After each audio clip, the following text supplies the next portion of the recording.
রাকিব দৌড়াচ্ছেন, পাসটা কি পাওয়া যাবে? শেখ মোরসালিন করে বাংলাদেশ লিডে ইন্ডিয়ার এগেইনস্ট। 22 বছর পর ভারতের বিপক্ষে বাংলাদেশ জাতীয় ফুটবল দলের বিজয়।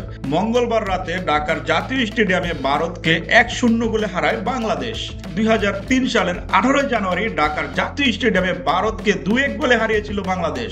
মতিউর রহমান মুন্নার গোল্ডেন গোলে সেদিন বাংলাদেশ উঠেছিল সাব চ্যাম্পিয়নের ফাইনালে। আর 22 বছর পর সেই ভারতের বিপক্ষে আজ জয়ের দেখা পেল বাংলাদেশ।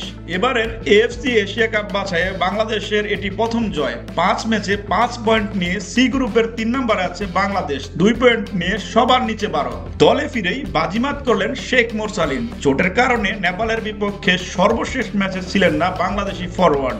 আজ ভারতের বিপক্ষে একাদশে ফিরেই বাংলাদেশকে আনন্দে বাসালেন তিনি। ঠান্ডা মাথায় দুর্দান্ত এক ফিনিশিং করলেন মোরসালিন।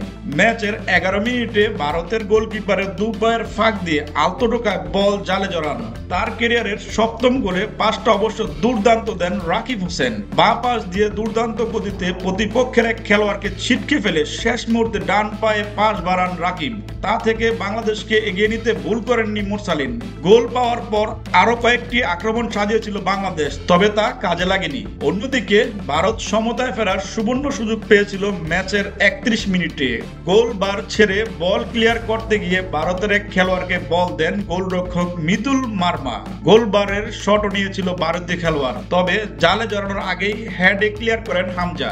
অন্যদিকে 42তম মিনিটে দ্বিতীয় গোলের সুযোগ পেয়েছিল বাংলাদেশ। বক্সের বাইরে থেকে শটও নিয়েছিল হামজা চৌধুরী, তবে বল অল্পের জন্য বাইরে দিয়ে যায়। পরে আর কোনো গোল না হলে বিরতিতে যায় বাংলাদেশ। দ্বিতীয়ার্ধে আর তেমন কোনো আক্রমণ করতে পারেনি বাংলাদেশ, তবে ভারতের কোচ অনেক কৌশল ও খেলোয়াড় পরিবর্তন করেছেন।